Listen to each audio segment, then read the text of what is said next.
What's good? It's Woog. Please like the video, subscribe to the channel if you are into the fight talk. We have Oleksandr Usyk, 19 wins and 0 losses, defending his WBA, IBF, and WBO heavyweight titles against Anthony Joshua, 24 wins and 2 losses.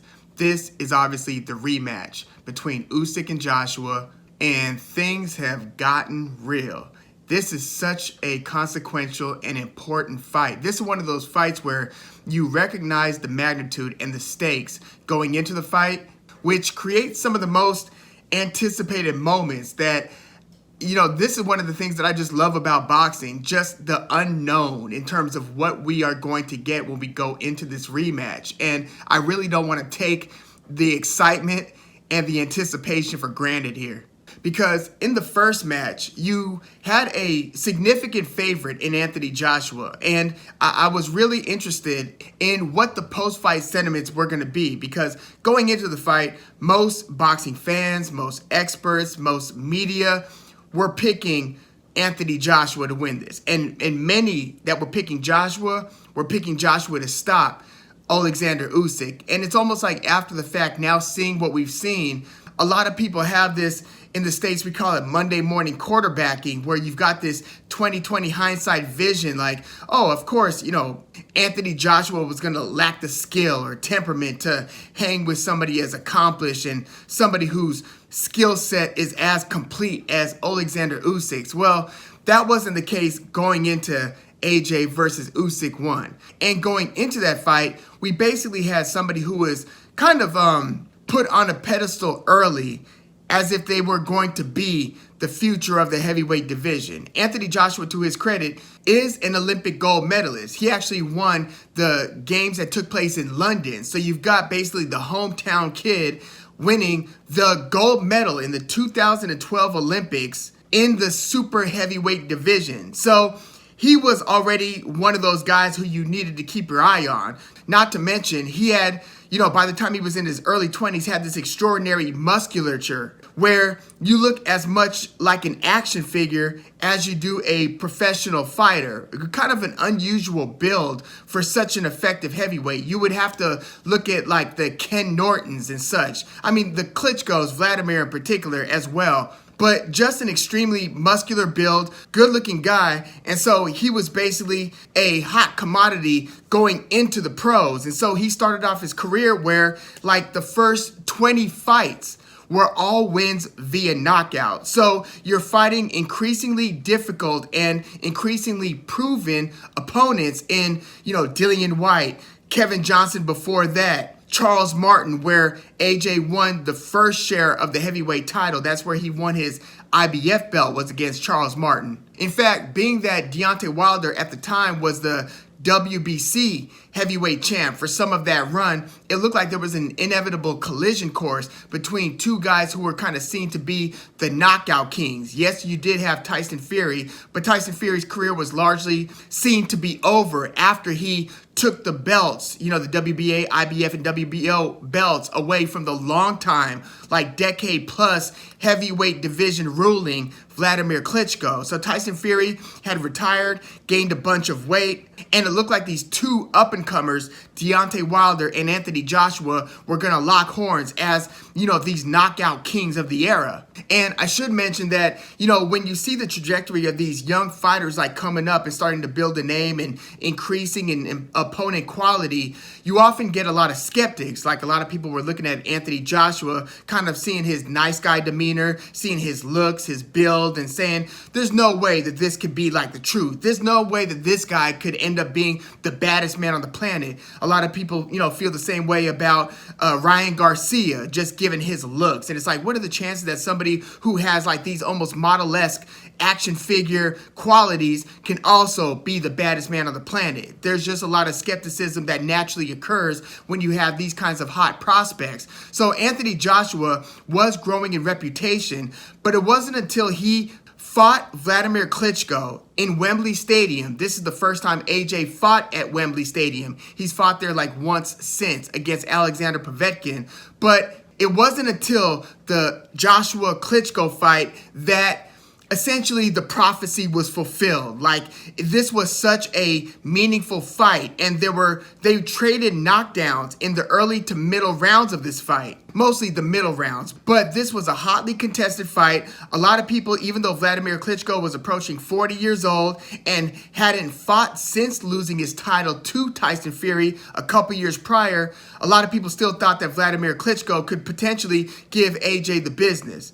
Well, in probably the fight of the year for 2017, Anthony Joshua ends up uncorking a beautiful uppercut, which totally swings the tide of the fight. I mean, it was competitive throughout, but that fight basically put Vladimir Klitschko in the danger zone, and Klitschko was soon after stopped, TKO'd in the 11th round, and that was basically what made Anthony Joshua a made man in the sport. Before, he was an exciting prospect who was knocking all of his opponents out. But when you beat a legend like Vladimir Klitschko, that pretty much is your stamp of approval. So then he defended successfully against Carlos Takam. That was a late round stoppage. And then he fought Joseph Parker when Joseph Parker was the WBO champion. So AJ came into that fight with the WBA and the IBF belts. Parker came in with the WBO, and Parker became the first fighter to take Anthony Joshua the distance. This was a pretty competitive fight.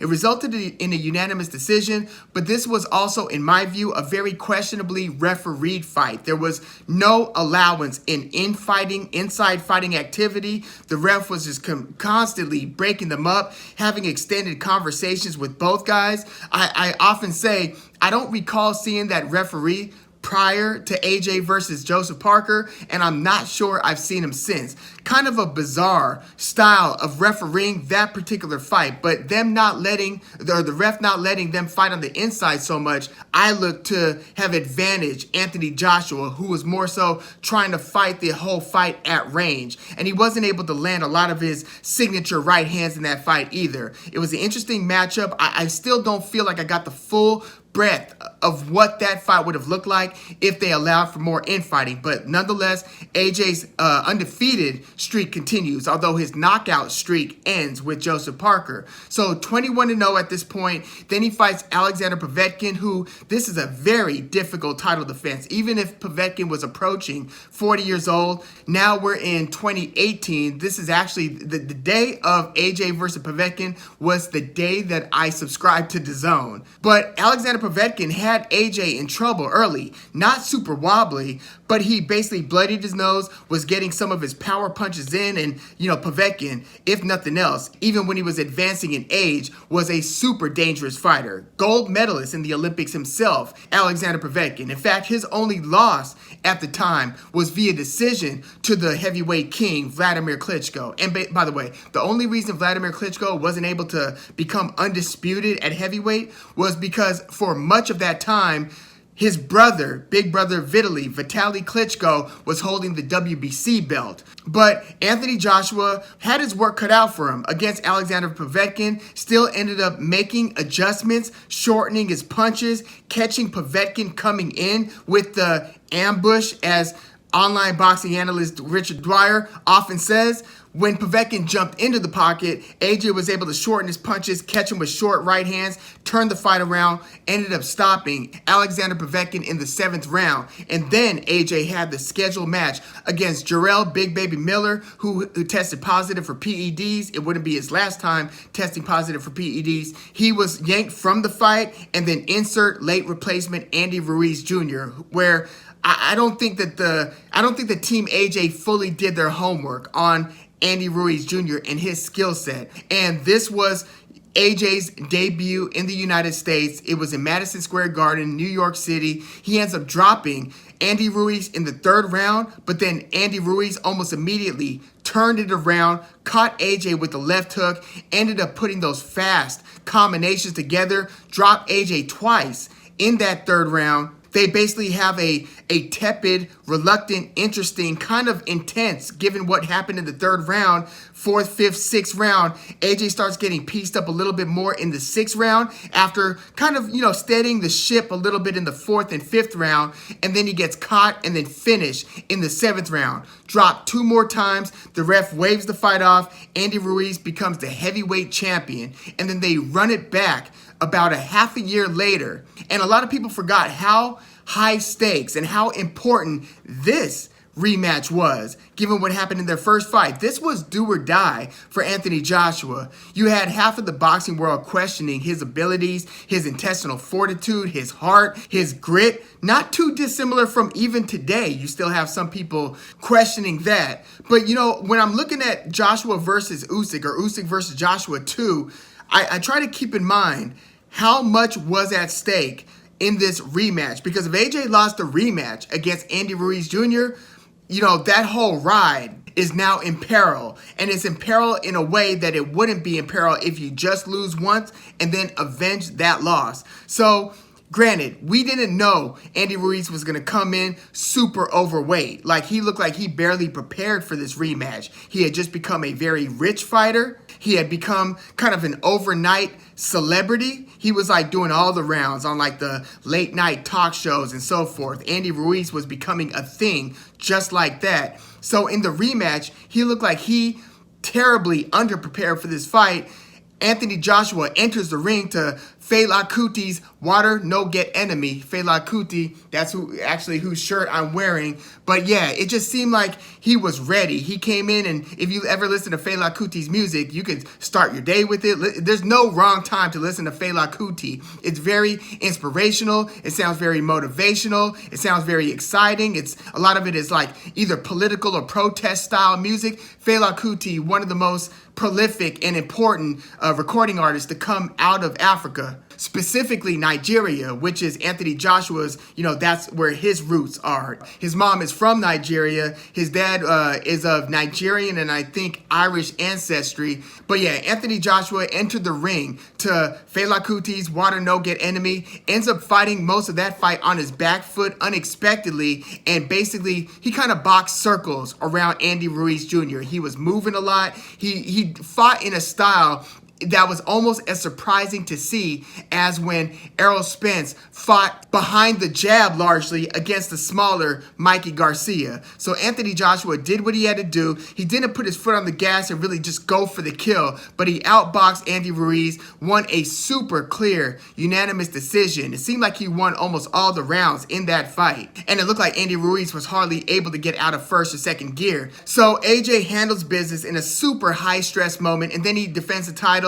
about a year later. This is late at the end of 2020, the COVID year of 2020. Fights Kubrat Pulev, stops him in the 9th round, and then he fights Oleksandr Usyk in September of 2021, where Oleksandr Usyk, I mean, we talk about AJ's, you know, accolades, being an Olympic gold medalist, but Usyk's always been winning. Like, his amateur career is one of those win-loss records that you just look at and marvel at. And Oleksandr Usyk himself is an Olympic gold medalist. And a lot of great amateur fighters, you see like their, you know, the guys they beat and the guys they lost to, and you see a lot of these like world boxing championships and all of these amateur tournaments. The what was it called? The World Series of Boxing. That was the one where he beat Joe Joyce in kind of a semi-pro style fight. He beat, you know, Artur Beterbiev, who's also beaten him before in the amateurs. But Oleksandr Usyk was the cream of the crop pretty much every step of the way. And so when he turned professional, he was a cruiserweight, which is one of the divisions, at least here in the States, that totally flies under the radar. It's only a few notable cruiserweights that most boxing fans can even mention. But all things considered, Oleksandr Usyk will probably go down as either the greatest or second greatest to Evander Holyfield cruiserweight in the division's history. But when you look at the guys that he gave their first loss to, Michael Hunter only has one loss, and it's to Usyk. He beat Thabisa Mkunu, the guy who fought Ilunga Jr. Makabu twice. Usyk gave Krzysztof Glowacki, his first and for a long time only loss. He gave Maris Briedis his first and for a long time only loss. It wasn't until Jai Opataya just beat Briedis that Briedis had a second loss. So they were coming in to that fight undefeated, and that was like in the semifinals of the World Boxing Super Series. So Usyk gave Murat Gassiev his first and to this day only loss. And then he beat, after becoming the undisputed champion at cruiserweight, fights Tony Bellew, an aging Tony Bellew who was coming off some impressive wins off of a nearly retired David Haye. David Reed is the former gold medalist who got knocked out by Felix Trinidad, and then his career just totally went downhill from there. But David Haye had recently lost twice to Tony Bellew, who fought competitively early with Usyk, but ended up getting knocked out in the 8th round. And then Usyk goes to heavyweight and fights Chaz Witherspoon, pretty much dominates him, beats him in the 7th round. Chaz Witherspoon, not seen to be an elite heavyweight in that stage of his career. He was decent years earlier when he was fighting like Chris Areola. But Chaz Witherspoon was pretty inactive and pretty an aging fighter, just not on top of his game. Ends up losing handily to Usyk. But then Usyk fights Derek Chisora, who gave him a pretty good run for his money. It resulted in a unanimous decision win. You know, I wouldn't have been, look, a lot of people don't agree that this fight could have been a draw between Usyk and Chisora. Let's just say it was a very competitive fight. It took Usyk a few rounds to kind of get used to that hard charging style, that bull in a china shop style of Derek Chisora. But Usyk gets credited with the unanimous decision win, and then he fights Anthony Joshua, who again was a significant favorite over Usyk. And when I'm looking at this rematch between Usyk and Anthony Joshua,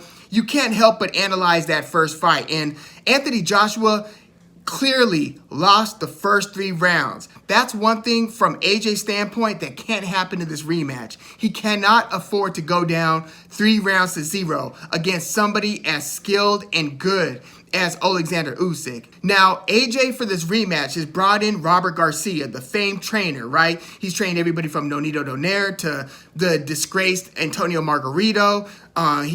Mikey Garcia is his younger brother, and he was training Mikey Garcia, Brandon Rios, like the list goes on. Currently, Bam Rodriguez.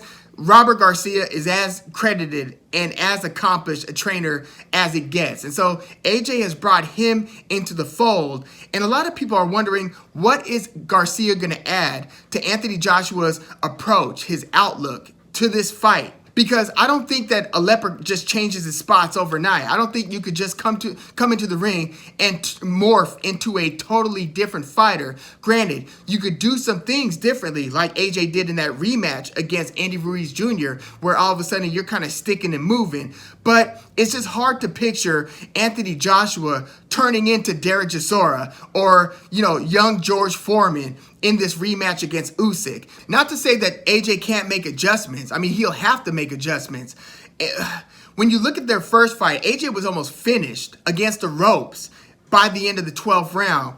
So I can't help but think that there's going to be some concern from AJ's side about his gas tank and about the what about when things get bad types of thing playing into his head. Like, remember when Vladimir Klitschko was fighting like Corey Sanders kind of smoked him in the early rounds, but let's say when he fought Layman Brewster, where it seemed like just within a split second, he went from totally dominating the fight to just being totally out of gas. And it looked like he was almost having a scary medical moment in the middle of the ring as he got finished by Brewster in those middle rounds. I almost feel like there's a little bit of that in AJ, where it's like, oh man, when things get bad, they get really bad. And yes, we have seen, Anthony Joshua get hurt when he fought Dillian White way back in 2015 and still managed to score the knockout. And again, against Alexander Povetkin, he had difficulty early, still found ways to adapt, to adjust, and to turn things around, get the knockout. So he does have some adaptability. He just had none, it seemed, against Usyk. Even though after those first 3 rounds, rounds 4 through, we'll say 7, 8, 9, it did get a lot more competitive, where AJ did win a couple of those rounds. I couldn't find more than maybe 3 rounds to give AJ, maybe 4. No, I can't even give AJ 4 rounds in that fight. Maybe 3 rounds. But he did find opportunities to make things a bit more difficult for Oleksandr Usyk, whereas Usyk, you see the way that he started the first round, and his head movement was just so sublime. His footwork, you're just watching it, and it looks like poetry in motion. And he's like slipping the jab. He's doing like an up jab because he's a southpaw. Up jab with the right hand. Straight left hand connects with AJ, flush, rocking his head back. he was just boxing circles around AJ, and it was so intense to watch because you're seeing AJ look patient, and then you see Usyk just shooting like a bevy of interesting punches. He even has that kind of like cat-like little right hook that he'll throw, and he'll change levels. Feint, feint, feint. Like so many sophisticated feints. It's not just the same feint over and over again. He's doing different things to, get you to react, and then, coming on with his offense. But then after the first round, I'm thinking, there's no way he's going to be able to sustain that pace. I mean, he was like almost 35 years old then. He's 35 now. So I'm thinking, oh man, that was a brilliant first round. But he's not going to be able to sustain that pace. And what's going to happen when he starts getting a little tired, when the motion starts to slow down, as it should inevitably slow down? Well, it did start to even out a bit in the middle rounds. But then Usyk started landing some key punches and started making some adjustments of his own to then re-seize control of the fight by the 10th round, to where I thought Usyk won the 10th, 11th, and 12th rounds. And you could argue that that 12th round could have been a 10-8 round because of the dire straits that he had Anthony Joshua in. But another thing that I was considering was, even when AJ was landing some shots, some of them were truly power punches that had Usyk backing up, both up top and a couple to the body, where I truly believe that in this rematch, AJ is going to have to go to the body early and often. There's just no way around it. I mean, of course, he's got a puncher's chance at hitting a home run up top. AJ will always have that chance. But I feel like to truly slow Usyk down, AJ has to commit to the body. In their first fight, you saw AJ looking like he was playing a game of chess with the ultimate chess master. And so even when AJ was landing some of those punches, you could see, like in baseball, if you're missing, as AJ was often early with that jab, he was having trouble landing flush on Usyk in those first 3 rounds, where, again, you cannot argue that AJ won any one of those first 3 rounds. So he was operating from a deficit. So then he's looking like, I can't really hit the guy hard. Let me put that right hand out there. And the rights that AJ was throwing were more like just trying to make contact. It's like for a baseball. If he's having trouble with a certain pitcher, or if he's in a slump, he stops trying to hit hard, make hard contact, and he starts just trying to make contact. And it looked like that's what was happening with AJ. Like when he would hit Usyk with some of those right hands to the body or up top, he would tap him with it. It wasn't the same right hand that he was trying to end the fight against Kubrat Pulev with. We'll put it like that. So I feel like he's going to have to get into a mode where he has true confidence in throwing punches, because there's no doubt he has to throw more punches in this rematch. Like, he almost seemed reluctant to throw in this first fight against Usyk. And there are a lot of reasons for that. But I feel like perhaps the jab to the body is going to have to be a key ingredient here. So as much as Usyk was getting AJ to keep guessing at what he was going to do next, AJ has to kind of almost switch up the tempo, I feel. Kind of rush him a bit and create different tie-up situations where you're walking him back into the ropes and you're trying to drain his 35-year-old legs. And when you're in the clinch, start hitting to kind of the side of the head, hit to the body in the clinch. Do different things. I mean, you don't want to tire yourself out either. And I'm sure that's going to be a concern for Anthony Joshua. But you have to do things that are going to certainly tire out the 35-year-old legs of Usyk. You can't have him boxing still fresh by the time this fight hits the 5th, 6th, 7th round. So Usyk, I don't know if Usyk's going to be moving around the same in the first round of this rematch that he was in the first. Maybe Usyk gets a little bit more aggressive too. This is very, very interesting, because you would think that Usyk has the idea in his mind that AJ is going to be more aggressive, that he is going to make his size more of a factor here. Well, how is Usyk going to adapt to that? Maybe Usyk surprises AJ and tries to run him into a hard left hand early if AJ does try to press the issue early. Because if AJ's pressing the issue early, he's not the only guy who's fresh here. Usyk's fresh. And yes, Usyk is a smaller fighter, but to be honest, he didn't look as small in the ring as I envisioned that he would going into the first fight. He's going to be outweighed probably by maybe 20 pounds. We'll see what AJ weighs in at, but I'd imagine AJ is going to be around 245. Usyk's probably going to be about 225, 228, something like that. So it's not going to be a huge, it's not like Tyson Fury against Deontay Wilder, where Fury was enjoying like a 40-plus pound weight advantage. Think about that. 40-plus pounds. This one is going to be about half of that, about 20 pounds. So I think Anthony Joshua is going to have to get off to a better start. Like, he doesn't have to win the first round, but he's got to hit Usyk in the first round or in the first couple of rounds. And I think that maybe a right hand to the body, even though, you know, when AJ's jabbing, the problem with reliably and comfortably throwing the jab repeatedly is the concern for Usyk's left hand. So if AJ finds more opportunities to lead with right hands to the body, but I don't know, I'm thinking of how he looked when he was throwing the punch in the first fight. Like, he changed his levels, and it was a little bit slow and robotic.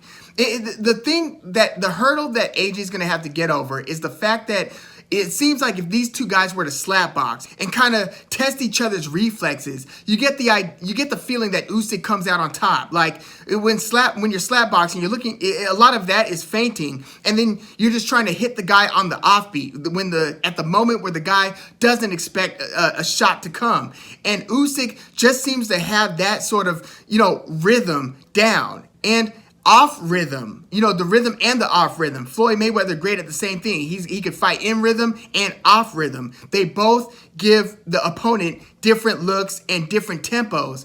But I feel like to negate that, AJ either has to mix things up by, you know, varying his punch pattern, like doubling up on a jab, or throwing two left hooks, like, and the whole time trying to close the distance, right? You're moving forward. Don't just do one jab and then let Usyk get used to, okay, it's just going to be one jab, and have him kind of start reading your punch patterns, unless you are just throwing the one jab to get him to start expecting a one jab and then throw two jabs. So there are a lot of things that you could do to offset the skill gap, we'll say, and the reflex gap, the coordination gap to a degree. You could start doing one thing for a little bit and then mix it up. So if you're just doing 1-2, you can also go one, step in with a high guard, and then come with the left hook, or come with the left hook to the body. Think about that.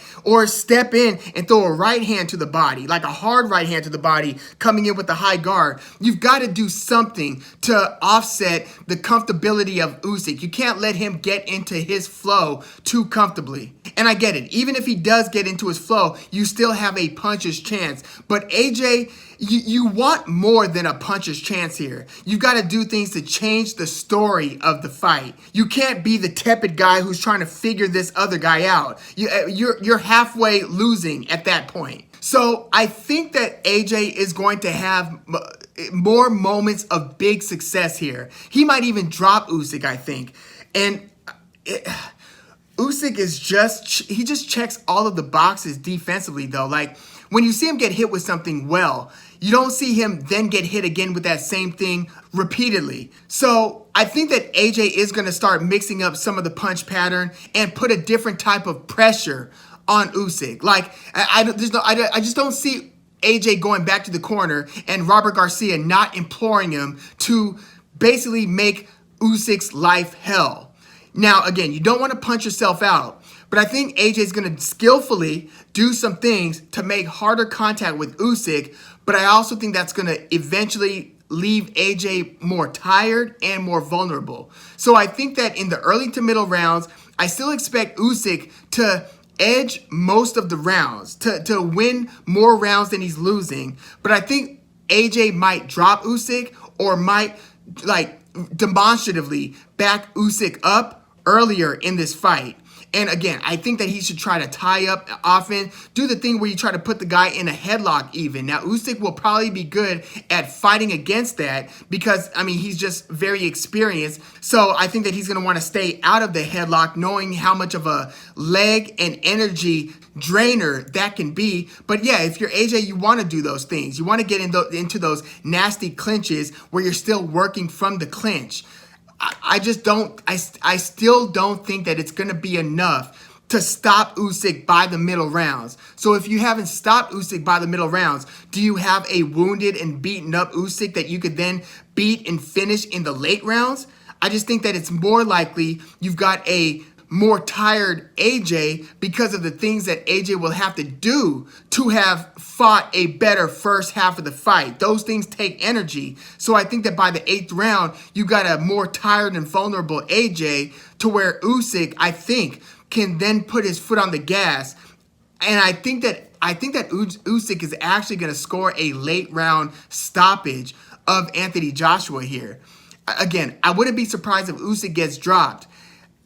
Man, heading into the first fight, I picked AJ via decision. I thought that Usyk was going to have his moments. I thought AJ was going to make the size more of an issue. And I thought that the boxing was going to be more a story of how is Usyk going to get inside of AJ's jab and of AJ's range, where he's always got the threat of the right hand and the threat of a left hook. Like, those were things that I thought were going to make Usyk have to be a little bit more tepid. But you saw the way that he seized the fight and took control by the first round, where it was high drama in the first 2-3 rounds.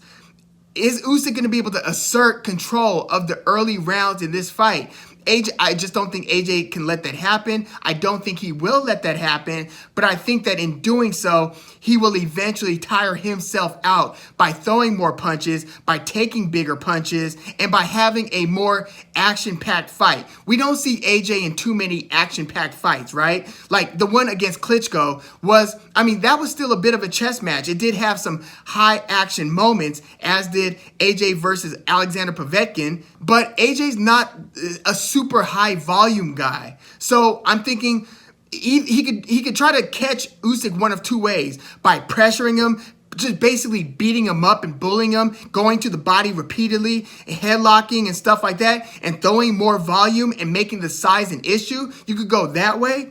Or you could try to skillfully set traps where you get Usyk to get comfortable with doing certain things and then run him into something that changes the whole complexion of the fight. I feel like with the tutelage of Garcia, the first approach is more likely than the set the trap approach. And I think that the first approach will eventually, again, it's going to create some good moments for AJ, but it's eventually going to lead to him getting stopped because I don't think that he could do it for 12 hard rounds. I'm going to go with Usyk here via late round stoppage. Now, damn, it's like when you talk Tyson Fury, the current WBC and lineal champion, the biggest showdown that will get the Gypsy King to come from his throne, right? I feel like if AJ beats Usyk in this rematch, that's much more likely going to lure Tyson Fury to come down and fight the battle for undisputed against Anthony Joshua. There's just way more money in Fury Joshua or Joshua Fury, I don't even know how they would bill it, than there would be with Fury versus Usyk. As great as Usyk has been, again, every step of the way, from the amateurs to the cruiserweight division to now the heavyweight division, all he does is win, right? I just don't know if he beats AJ in this rematch, which would then give him 2 wins over Anthony Joshua, which, damn, I didn't see this coming. But if Usyk wins here, I don't know if that draws the Gypsy King out. I tend to still think that it does because of the historical ramifications of becoming undisputed champion. I just know that Tyson Fury, I suspect that Tyson Fury wants Anthony Joshua to win this fight so they can have a super duper mega fight. You get what I'm saying? But yeah, let me know what you think about Usyk versus Joshua 2. Again, I'm going Usyk here via late stoppage. Please let me know what you think in the comments. What do you think the aftermath of this fight will be? How do you see this fight playing out? What do you think that each person needs to do to win? What adjustments do you think Anthony Joshua will make? And do you think that those adjustments will work? Please let me know what you think in the comments. Like the video, subscribe to the channel if you were into the fight talk. I'm Woog. Thanks for tuning in.